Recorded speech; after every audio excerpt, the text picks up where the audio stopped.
easy to feel lost in the middle of an ocean. And it feels like the shiny new toy that comes out every day, that everybody needs it, everybody has to understand it. The best thing that I've ever really followed, just even for myself, is always go back to the business strategy. Where is your company trying to grow? What are you trying to achieve? And then you start to piece together, where does it actually make sense for us to spend our time? Like not even money, but just your energy. Where should you focus? But it doesn't start with what's our marketing strategy or what's the brand strategy. It starts with what is the business strategy and ensuring tight alignment between marketing and sales and finance and operations, and making sure that everybody is on the same page about where is the business going.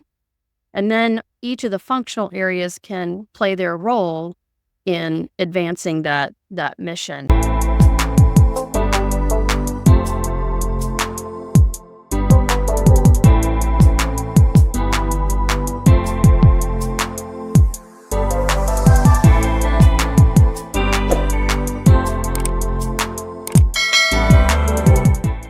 Welcome to the brndBrief podcast, where we discuss the latest trends and key strategies that are driving brand growth.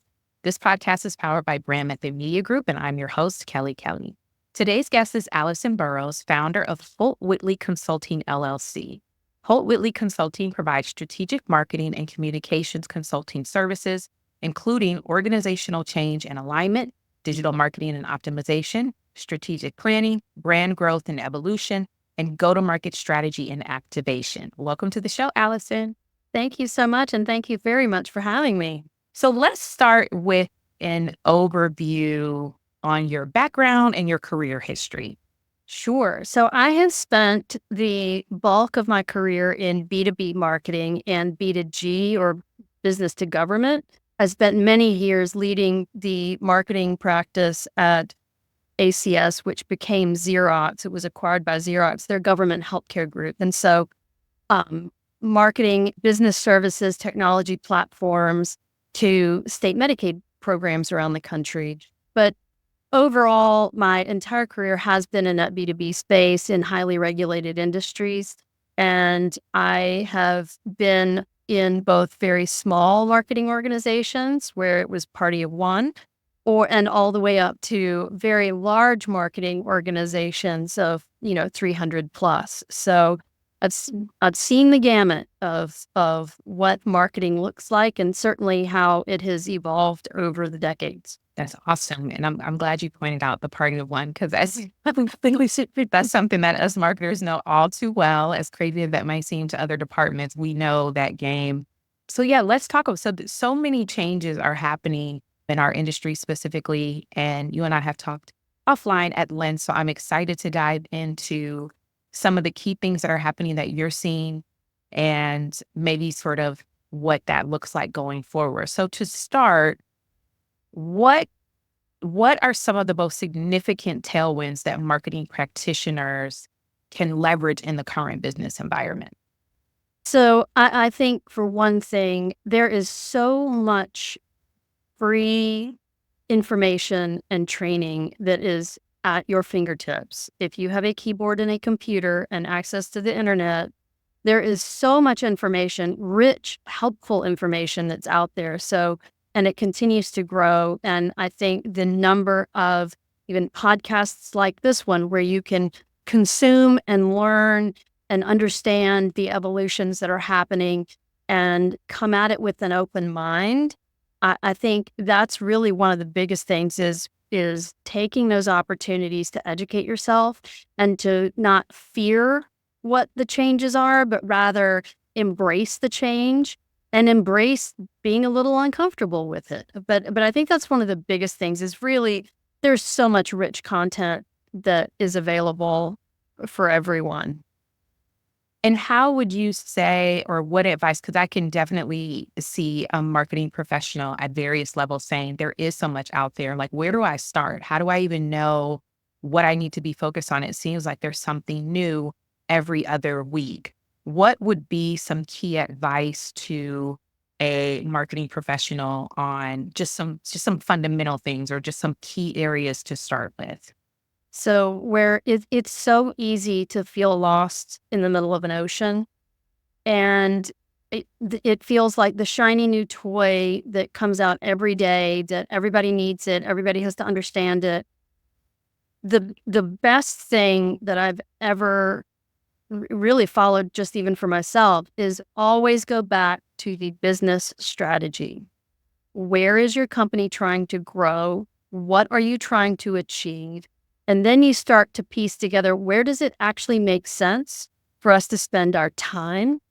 Like, not even money, but just your energy. Where should you focus? But it doesn't start with what's our marketing strategy or what's the brand strategy. It starts with what is the business strategy and ensuring tight alignment between marketing and sales and finance and operations, and making sure that everybody is on the same page about where is the business going. And then each of the functional areas can play their role in advancing that mission. But at the end of the day, your business strategy, your business growth plan, that's your Bible. That's where you go. You land on that every single time to guide how you start to think about where you invest time, energy, and money in marketing. Now, listen, you are speaking my language. I don't know how many times I had to slow down a session or a meeting and say, that sounds great, but how does this tie back into what's the overall business strategy is? It's very, very, very common for people to see what looks good and what's trending and then run with it as opposed to saying, hold on, going back to the beginning, going back to what we set out we wanted to do as a whole, and then seeing where marketing supports that and then aligning it with how much content I put out about marketing and sales alignment. People be trying to keep them in different, separate. And it's like they have to work together. There's no way around that. And Yeah. so with that, how do you then get support from the C-suite or your superiors to say, listen, I'm following the trends. I'm absorbing them. I get that. But I want to focus on how to be more strategic in the marketing efforts. How does a marketing executive get support for that? So I think once there's clarity around the business growth strategy and there's alignment within the leadership team, whether that's C-suite or L1, L2, that you have really clear understanding of what that business strategy is, then building support relies on understanding what is your budget, who do you have on the team, who are the players that you have to work with, and then what are the most important pieces to get done? Because you can feel lost on an ocean, but you also can't boil that ocean, not to smack that metaphor around, but you can't do everything. And I think one of the things that I've witnessed it so many times in my career, is that the C-suite expects marketing to just get it all handled all in 6 months or less. Where we need to completely revamp an entire website, or we want to relaunch our brand or evolve the brand. We need to completely reorganize the team. And when you're in a constant state of churn and business operations chaos, it's hard for your marketing team to really know where the most important places are to focus. So I think stepping back from that business plan of like, okay, these are the big things that we have to get done. What can I confidently promise to get done against those goals within my area of practice, within my functional area? How do I align the budget to those? And how are we going to measure what we're doing, that we started at point A and we ended up at point C because we stayed highly, highly focused on these things? Now, the wind blows and things change. And so you also need to be able to be nimble and to kind of roll with it when you start feeling the sands shift beneath your feet, because now all of a sudden If you're in a very large enterprise, for example, like a multinational corporation, things change. Leadership decides, no, we're going to do this instead.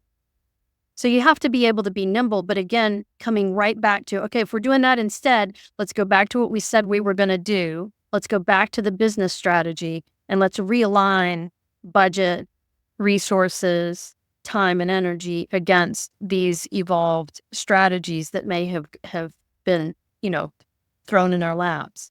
But I think building that connection with leadership through an alignment around goals and what we're going to measure to prove that we're moving the needle, those are really the key things. And being able to come back to a piece of paper or digital paper that everyone nods their heads, yes, that is what we're doing. That is where we're headed. And if things change, we get back together. We say, we said this, but now we need to do this. So how do we want to evolve this plan?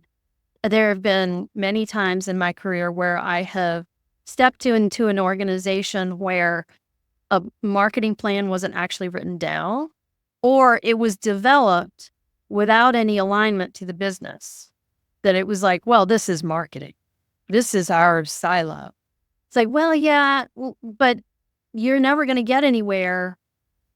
And you won't ever build that alignment and that endorsement from the C-suite if you don't A, write it down, and B, make sure it's aligned to the greater goals of the organization.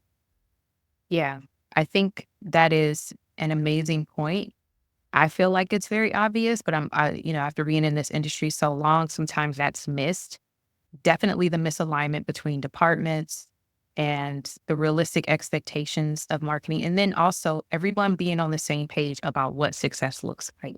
So I don't know if you have experienced this, but sometimes it becomes just this overarching revenue goal, which I understand. But at the same time, there's lots of other things that have to happen in the course of marketing to get there, to ensure you're on the track to get there. And so those things have to be measured. Now, I fear that those things get dismissed as vanity metrics, as unimportant if they can't link it to a literal dollar. So we're throwing brand out the window. And it all is part of the same pot. It's all part of the same pot. Marketing supports sales. They have to work together. They should be working together. And you have to have realistic expectations about what's going to come from an email campaign based on your sales cycle, especially in B2B. If you have a 90-day or even a 45-day sales cycle, you launch an email campaign and in 2 weeks, you're wondering where the sales are. We haven't even completed the cycle yet. We have to slow down. We have to slow down and get realistic about aligning all of that, to your point. Yes. And, you said brand being out the window. That reminds me of a conversation I had a long time ago with a gentleman that I worked with, and I always called him the professor because when he spoke, it felt like being in class. And I made a comment because we'd been trying to build content. We'd been doing all this writing. We'd been asking questions and interviewing. And somehow the questions kept rolling back into our laps. And we're like, no, we need you, subject matter expert, to weigh in. So we had been going on this little bit of a merry-go-round. And I said, well, it just goes to show you that marketing's the center of the universe. And he said, no, ma'am. Brand is the center of the universe. And that has stuck with me because no matter what business you're in, if people don't know your name and have an opinion of you, have an experience from interacting with you, and you can be anything from a tube of lipstick to a technology platform or a SaaS solution. It can be anything, but if they don't know who you are and have trust that you can deliver against what you're promising, you're not going to have the sales. So brand is the center of the universe, and brand is a core thing that, and today I think more than ever, in fact, I've been doing a lot of listening to a gentleman named Rand Fiskin, and John Miller. John Miller is the co-founder of Marketo. These are folks who are deeply steeped in the world of demand generation, lead management, SEO. And with generative AI, you go on Google, you're going to get this beta testing, Gen AI response to anything you type into the search bar. Yep. Brands are falling down to the bottom of the page. So you'd better be able to connect with your audiences, and you need to build that brand belief and trust and not just rely on honestly things that were working 5 years ago, even 3 years ago, because they're not working today. It's changing, and it's changing so fast. And being able to keep up with that means investing properly in brand awareness and trust, so that there's the word of mouth, there's what's happening on social, there's the white paper that your friend shot your way because I was reading this and you mentioned that you were looking for a new whatever SaaS solution for your business. You should check this out. Well, that's all part of making sure that your brand is showing up in meaningful ways and not relying on things that did work 3 years ago. 1,000%. And that presence. So the other part of that, we've explained to our clients or colleagues or other people that are trying to get more visibility is that, to a certain degree, if you're talking social platforms, you have to play a little bit of the game. You cannot say to yourself, well, I don't really like doing video, so, just make the entire social plan text-based. Okay, well, the platforms prioritize video. So now we're getting into the algorithm. And if we don't take that into account with our strategy, as part of our strategy, then it doesn't work. Even in terms of cadence, if you say, well, I think posting once a month should be fine, we might as well not post at all because it's not going to show up anywhere. So the wind. And so all of these things that I think people deem, and, even stories or these features that platforms roll out, early adopters usually benefit the most. So when people throw their hands up and say, oh my God, and stories, I don't want to do, can we just post in the feed? You could. You should probably also utilize the features that the platform rolls out, though, because it's out for a reason. And that may not have been a part of your original strategy. You may have built a decent following off of feed posts for the last 5 years. But guess what? We're here with something else, and we need to be open. Like you said, keep an open mind for that. Yeah, and I think with things like video and stories, there's so many creative ways that brands can tackle the creation of those assets, but could not agree more. You absolutely have to embrace the new things, but doing so in a way that makes sense for where you're trying. Why are you on social? Like, start with why. Then you go to what shows up on social. So are we going to use these new features? Well, yeah, you should. And then what is it that we're putting on social? It can't just all be single threaded announcements of new employees joining. I mean, well, that's great, but the only people who are going to really see that or care are your own leadership team. Like, oh, look, we hired someone. But investors sometimes scratch their heads and go, aren't you hiring a lot of people? And so, being thoughtful about why are you here, and then what is your voice and what do you have to say is really, really important. Speaking of team and someone being able to say, having an expert in the room to have that foresight and that expertise to say, this is the strategy that makes sense. So now we're getting into the current market for marketing professionals and how difficult it is to secure placement when you have all this experience and all this value that you can contribute. What are your thoughts on where the market is in terms of marketing professionals being able to find viable positions?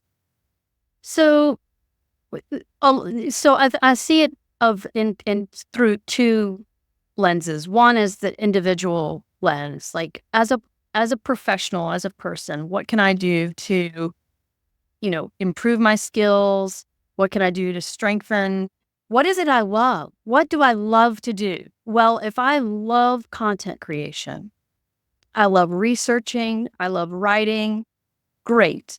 How do I use some of the tools that are now available to actually supplement that love, not replace it, not take away the discernment that is required from a human being to say, this is accurate, this is correct, this is from valid sources. There's that discernment that's required, but taking ownership of educating yourself and not throwing your hands up or refusing to look at the shiny new toys. The other lens that I look through is that of the leader in the organizations, where you have leadership saying, well, we need AI.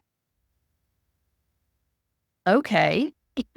That's yes. And so I think leadership needs to own thinking through and helping to figure out, where does AI belong? And how can I meaningfully support my team in learning, in growing, in accessing training that may not be free? So how am I going to carve out a training budget?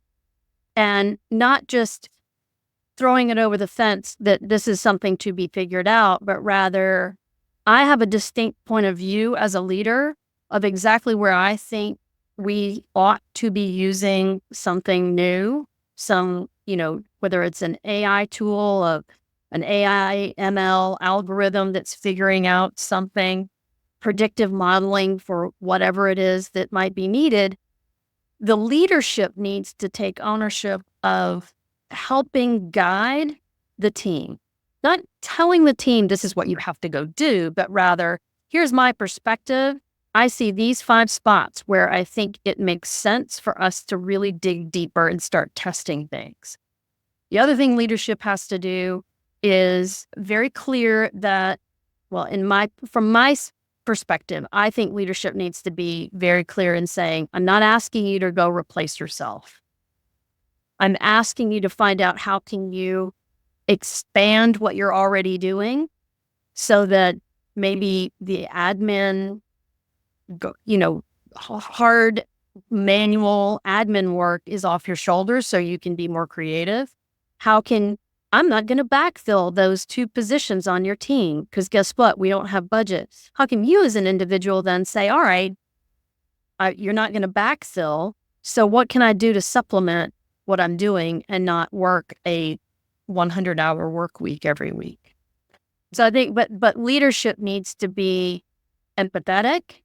They need to be thoughtful, and they also need to be educating themselves about the what's next, and not just expecting the team to figure out the what's next. So, I agree. So, looking ahead, which marketing skills do you believe will become increasingly crucial over the next 3 to 5 years? Certainly anything to do with all of the new world of AI and generative AI. I think understanding the technological advancements that are being made, but that must be coupled with humanistic empathy and discernment. And so those things have always been important in marketing and will never go away.